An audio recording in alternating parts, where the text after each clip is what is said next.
신약성경 마태복음 14장 13절에서 21절까지 우리 한 목소리로 함께 봉독합니다. 예수께서 들으시고 배를 타고 떠나사 따로 빈들에 가시니 무리가 듣고 여러 고을로부터 걸어서 따라간지라. 예수께서 나오사 큰 무리를 보시고 불쌍히 여기사 그 중에 있는 병자를 고쳐 주시니라. 저녁이 되매 제자들이 나와 이르되 이곳은 빈 들이요 때도 이미 저물었으니 무리를 보내어 마을에 들어가 먹을 것을 사 먹게 하소서. 예수께서 이르시되 갈 것 없다. 너희가 먹을 것을 주라. 제자들이 이르되 여기 우리에게 있는 것은 떡 5개와 물고기 2마리 뿐이니이다. 이르시되 그것을 내게 가져오라 하시고 무리를 명하여 잔디 위에 앉히시고 떡 5개와 물고기 2마리를 가지사 하늘을 우러러 축사하시고 떡을 떼어 제자들에게 주시매 제자들이 무리에게 주니 다 배불리 먹고 남은 조각을 12바구니에 차게 거두었으며 먹은 사람은 여자와 어린이 외에 5,000명이나 되었더라. 아멘. 할렐루야. 하나님의 은혜가 오늘 하루의 첫 시간을 기도로 시작하는 우리 믿음의 가족들에게 함께 하시기를 예수님의 이름으로 축원합니다. 오늘 이 말씀에 보면은 예수님께서 이 많은 사람들과 함께 식사를 한 그런 내용이 기록이 되어 있습니다. 예수님께서 헤롯 안티파스의 그런 악한 행실, 이 세례 요한을 죽인 그런 일을 듣고 조용히 그 자리를 피하십니다. 13절에 보니까 예수께서 들으시고 배를 타고 떠나사 따로 빈 들에 가시니 무리가 듣고 여러 고을로부터 걸어서 따라간지라 이렇게 되어 있습니다. 이 어쩌면 헤롯 안티파스의 그런 통치 지역에서 그의 통치가 미치는 그런 범위를 빠져나가는 그런 모습으로 보입니다. 보통 살인은 살인을 부른다는 말이 있습니다. 어떤 잘못을 덮기 위해서 또 다른 잘못이 필요한 것이죠.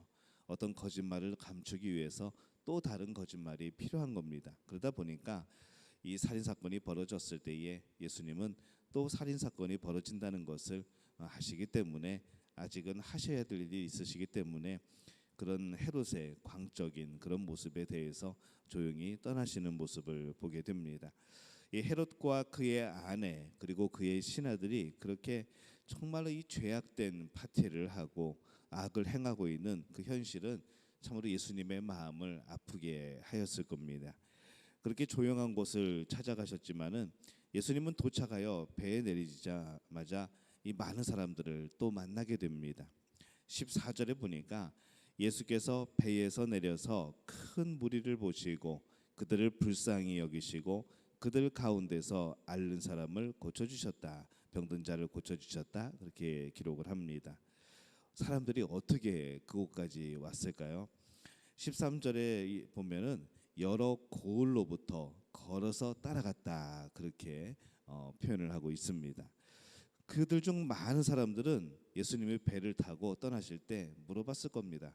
어디로 가십니까 예수님? 하고 물어봤을 때 어디로 간다고 가르쳐 주었겠죠. 제자들이 가르쳐 주거나 아마 예수님이 가르쳐 주었을 겁니다.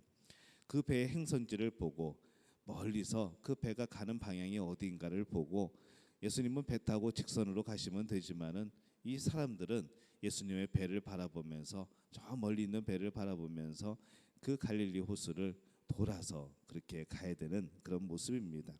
아주 먼 거리이죠. 그럼에도 불구하고 그렇게 걸어서 예수님을 쫓아옵니다.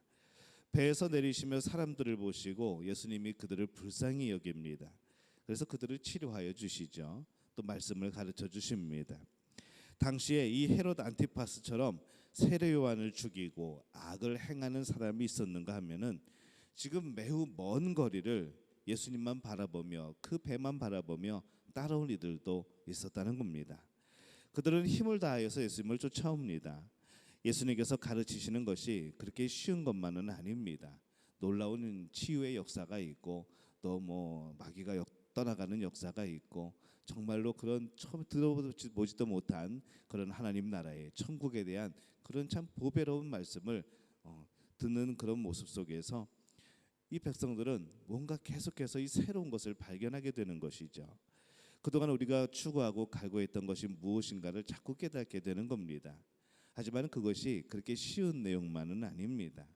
그들이 가지고 있던 그 선입관 때문에, 유대교라는 그 테두리 때문에 예수님의 가르침을 깨닫는 것이 아마 그렇게 쉽지는 않았을 겁니다.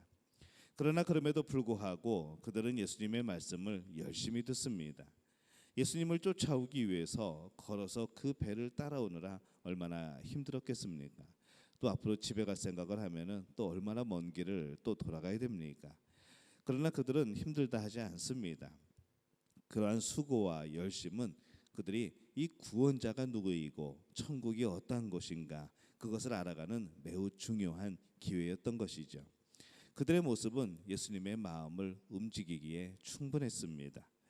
말씀을 가르치시고 듣다 보니까 어느새 저녁이 됩니다. 그렇지 않아도 아까 그 먼 길을 돌아온 그들을 위해서 이제 또 저녁 먹으러 먼 길을 또 가야 되는 그들을 생각할 때에 예수님이 마음이 좀 불쌍히 여기셨던 것 같습니다.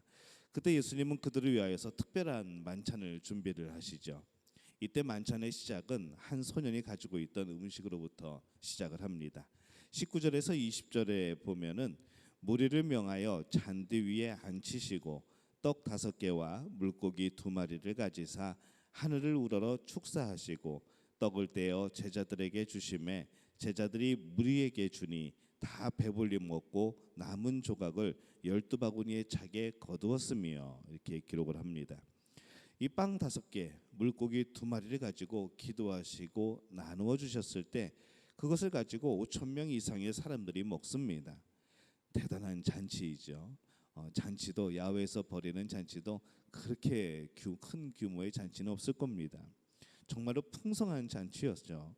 남는 것이 12바구니에 가득 찰 정도로 풍성한 그런 잔치였습니다. 이 식사를 가만히 보면은 예수님의 최후의 만찬을 생각나게 합니다. 그리고 완성된 천국에서의 이 백성들의 풍성이 채워지는 그러한 모습들도 또 바라보게 되는 것이죠. 옷은 먼지로 가득하고 땀에 젖었고 몸은 피곤하고 이 먹을 것이라고는 오직 빵과 물고기뿐이었지만은 그들은 그것을 기쁨으로 식사하게 됩니다. 그때 그들은 한 가족이었던 것이죠. 이 헤롯 안티파스의 궁정에서는 무슨 일이 벌어졌습니까? 정말 비싸고 화려한 음식을 먹고 정말 그런 화려한 그런 모습 속에서 그들은 죄를 행하고 있었지만은 악 가운데 있었지만 그들의 무지 가운데 있었지만은 이 오병이어의 기적이 일어난 이 장소는 외딴 곳이었고 그들이 입고 있는 옷과 먹고 있는 음식은 지극히 평범하고 또 그들의 옷은 정말로 땀에 절어 찢어지고 해지기까지 했지만 이 구원자 예수님이 그들과 함께 하셨을 때 정말 그 빈 들은 하나님 나라의 천국의 그런 잔치와도 같은 바로 그러한 모습이었던 것이죠. 지극히 평범한 음식이지만 그것은 오병이어라는 기적을 통하여서 주어진 하나님께서 주신 음식이었고 또 하나님께서 기뻐 받으시는 그러한 모임과 그러한 자리였던 겁니다. 그들의 웃음, 그들의 대화, 하나님께서 기뻐 받으시는 것이었는데 그들의 모습은 우리의 이 천국 잔치의 모습을 그대로 재현해 놓은 것 같은 그런 모습이었던 것이죠. 오늘을 사는 우리들도 이런 천국 잔치가 있어야 합니다. 날마다 우리는 이런 천국 잔치에 참여하는 겁니다. 우리가 먹는 음식이 비록 비싼 음식은 아니어도 그 모든 음식이 하나님께서 주신 것임을 우리는 알고 있습니다. 이것 또한 우리의 신앙의 고백이죠. 그것이 오병이어라는 기적을 통해서 주신 것이 아니라고 할지라도 하나님께서 동일한 은혜로 오늘 우리에게 주시는 은혜라는 것을 우리는 알고 있습니다. 그렇다면 우리는 이 오병이어의 은혜로 그 잔치에 참여할 수 있는 것이죠. 또한 오늘날 우리가 먹는 음식은 당시의 오병이어라는 음식보다 훨씬 더 맛있기까지 합니다. 그렇다면 더욱더 감사해야 되지 않겠습니까? 우리의 식탁이 벌어질 때마다 우리의 식탁이 마련될 때마다 우리는 그 앞에서 감사가 넘쳐야 됩니다. 왜냐하면 그 자리는 나 혼자 식사하는 자리가 아니고 우리만 식사하는 자리가 아니고 하나님의 은혜로 예수님이 함께 하시는 그런 식탁의 자리이기 때문에 그렇습니다. 여러분 음식을 먹을 때마다 잔치라고 생각하시기 바랍니다. 예수님과 함께하는 잔치라고 생각하시기를 바랍니다. 그 음식은 식당에서 드시던 아니면 가정에서 드시던 하나님의 은혜라고 믿고 고백하시기를 바랍니다. 그러면 그 음식은 우리에게 좋은 영양분이 될 것이고 그 식사의 시간은 우리 마음속에서 큰 잔치가 되어지는 것이죠. 오늘 우리의 식사는 오병이어의 가슴 벅찬 천국 잔치가 될 수 있을 겁니다. 오늘 우리가 주님을 따르는 것이 힘들 수 있습니다. 그러나 그 길이 구원의 길이고 영원한 사랑의 길인데 어떻게 우리가 따라가지 않겠습니까? 어떻게 힘들다고 할 수 있겠습니까?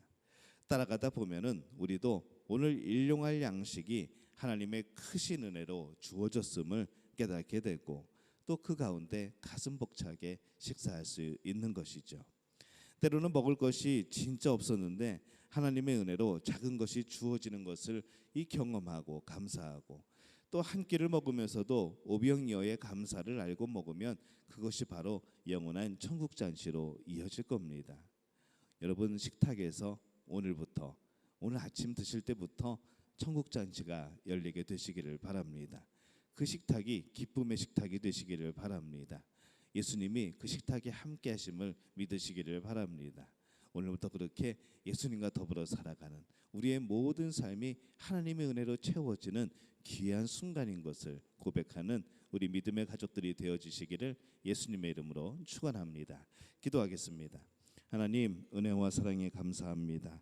오늘 주님과 더불어 천국 잔치를 매 순간 펼칩니다. 식탁에서도 그렇고 우리의 일상생활에서도 그렇고 우리가 출근하는 우리의 차 안에서도 그렇고 주님과 동행하는 그 어떤 곳이든 그 어떤 시간이든 모두 기쁨의 천국의 잔치인 줄로 믿습니다. 그러한 삶을 살아가게 도와주옵소서.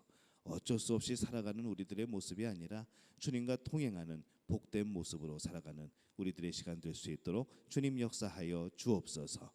모든 것을 주님께 다 가옵고 예수님의 이름으로 간절히 축복하며 기도하옵나이다. 아멘.